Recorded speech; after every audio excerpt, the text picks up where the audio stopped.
Hello everyone, I'm going to make a art journal page for the new moon in Libra on the 28th of September 1919. I have used French astrologer Vanessa's video to inspire me for this page. The link is below the video if you speak French. And I'm going to do my page on my altered book journal. So my first step is going to glue pieces of papers. To do that, I have a drawer where I keep all sorts of scraps of papers and things that I draw myself. And so this is our first stage. We are going to need some Mod Podge and a brush. And here we go. I forgot to say that I'm also using this brayer to make sure that it's flat and that there are no bubbles. So here we go. I'm accelerating the video, but basically I have no plans. I'm just gluing different pieces here and there just to cover the page, and this allows me to concentrate, to think about the new moon and what my intention might be, and to get me in the flow basically. My page is dry. I'm going to use my non-dominant hand to answer these questions, and I'm going to accelerate the video and read you the questions while this is going on. I'm right-handed, so I'm using my left hand. The first question I'm answering is, which relationship are you thinking about? Is it personal, relational, professional, judicial? Next, is this relationship lopsided or balanced, and how? Then, does this relationship engender doubts, fear, bitterness in you? Next, has anyone suffered from threats, a blow, or a wound in this relationship? Then I'm wondering if communication is possible in this relationship, and if I'm ready to put the work in to modify or improve the relationship, if the relationship is even possible and why. I'm also wondering if there is a karmic lesson that could be at the heart of this relationship. And finally, I'm thinking about what my intention for this moon towards the renewal of my relationship could be. So far, we have externalized our feelings about the relationship in question, and in the next phase we are going to prepare to set our intention by making our portrait. The next step, I'm applying a little bit of gesso to clarify the page a little bit. This is the portrait we're going to make. Don't feel intimidated if you are new at painting. You could very well draw a circle with some eyes, a nose, a mouth, and eyelashes, and that will do the trick. Then you paint it. But don't worry about the result. It's the process of setting your intention that matters here. I'm going to make a portrait on the left side of the right page with some hair that goes over. If you want to follow my directions, we are first going to sketch the face. There's a formula to it. First, I'm going to draw an oval. Then I'm measuring the half of the face. That will tell me where the eyes are. Then I'm dividing in half vertically for symmetry. Then another half that gives me the nose position, and another half that gives me the mouth position. I'm drawing the neck roughly, and that's a continuation. Then the shoulders, I'm measuring, making sure they're equal sized. So for the eyes, basically, you have two eyes, and the distance between the two eyes is the same as the width of the eye. Then the edge of the eye gives me the nostrils. and I simply draw 2 arcs. The iris, notice that part of it is tucked under the eyelid. The pupils and the bottom of the eye, which is slightly curved. I draw a little arc that goes up and shape the holes of the nostrils and the nostrils. Next, I'm going to draw the upper lip. It goes down, this goes up a little, then down, and the bottom lip.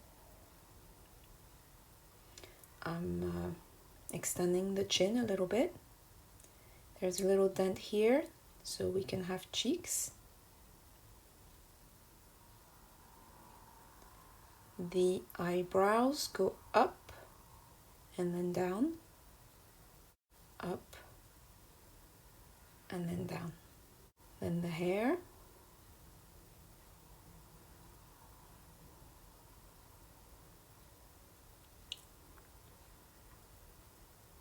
And a little line over the eyes.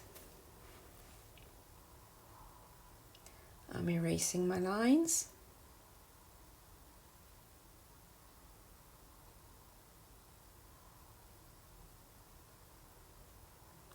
And now that we have our sketch, we're going to start to paint.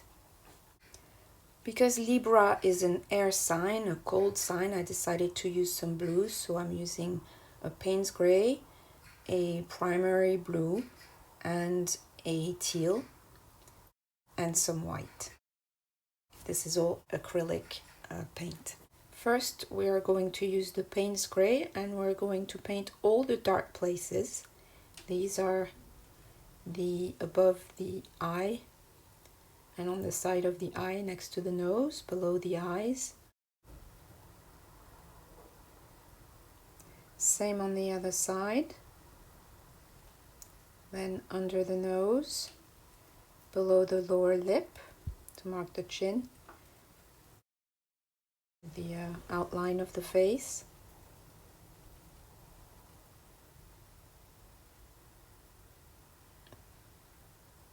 Under the neck.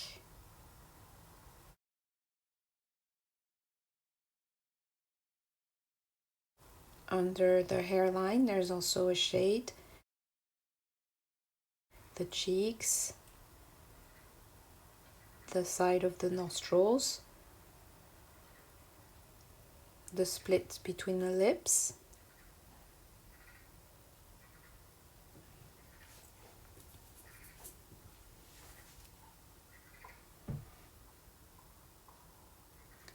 above the eyes, the pupil, the eyebrows, and now I'm going to paint the hair. So this first layer basically tells us where, kind of sets where things are.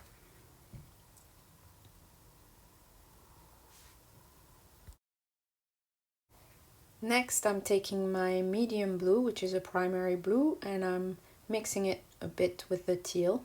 That will give me a more interesting color. And I'm going to do my mid colors.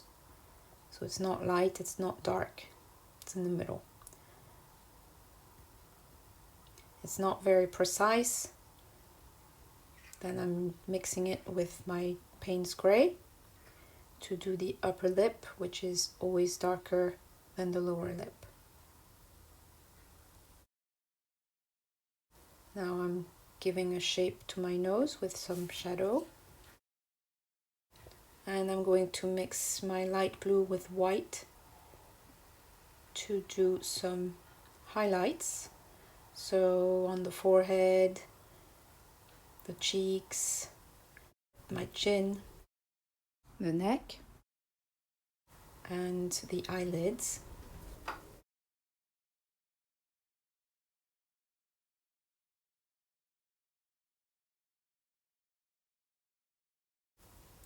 And now I'm trying to blend what I've got a little bit with a mix of my light blue and my medium blue. There's a dent here, so I'm making it slightly darker. So now I'm going with my white to the parts of the face that receive the most light, which are the highest, like the forehead, the tip of the nose, the chin, the cheeks, a bit on the lower lip, and my eyelids.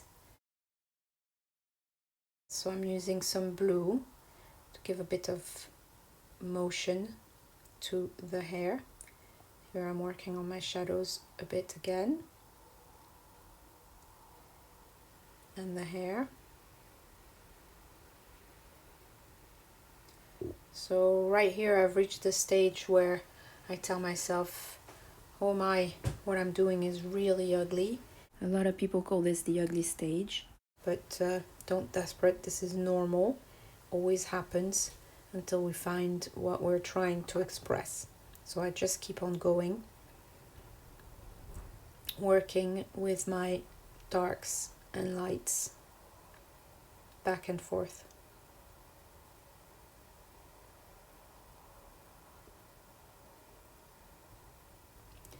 Next, I've decided to draw a circle behind her to outline the moon. And I'm going to use a little bit of blue in white and paint it.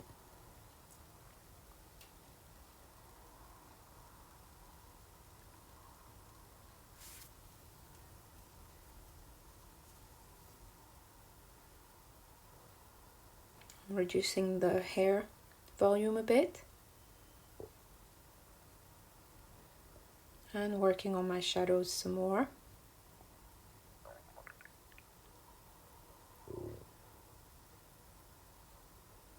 And my lights. Going back and forth. I work in different areas of the portrait, never staying in the same place very long.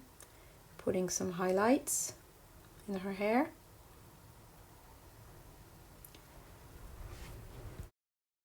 I somehow didn't record the part where I added a bit of Naples yellow into white for the moon because I didn't like the blue one.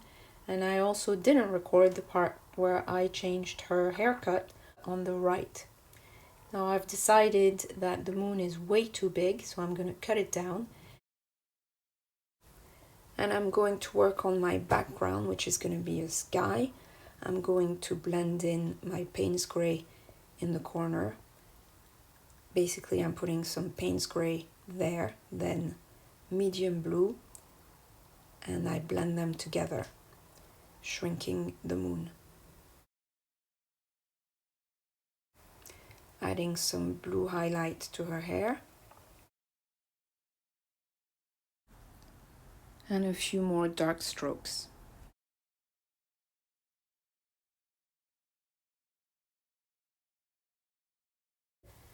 Now I'm going to use my Sharpie to make some stars in the sky with some dots and then a row of little dots around the moon. This reminds me of the full moon towards which we're going with this new moon, where we're going to reap the fruits of what we sowed. I'm also going to use my white marker to highlight, and in contrast my black marker to draw the darkest areas of the face. Adding a bit of definition, although it's not very precise. And I'm going back with my brush, going back and forth between darks, lights, and mediums, trying to blend them in. And that makes me think of the theme of the moon, between light and darkness, in relationships, darkness and light. Will I go towards darkness? Will I go towards light with my decisions? And I'm also thinking that sometimes We think we're in the light in relationships, but we're actually in darkness, and vice versa. So I'm gonna be ready to write my intention down soon, and while I'm going back and forth between light and dark, which could be seen as two different opposing positions, I'm thinking about what I'm going to set as an intention for this new moon. Something to do with how I want to relate to others. I'm working on the eyes, adding some more details with my marker, going back and forth between marker, brush, dark, light.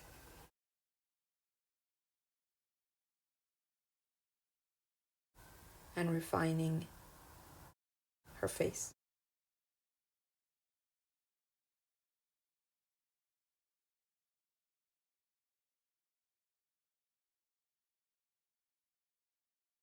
So I've thought about my intention, and I'm going to write it in her shirt. The word I chose is standing. It's written in French, but it means standing. You can also write a text if you want. You don't have to write just one word, I just summarized it. Then I'm using some teal to cover it, and then I took my white marker to do some white marking, very flowy, to remind me not to be rigid in the pain I've felt in a specific relationship. My portrait is almost finished. I'm just adding little details here and there.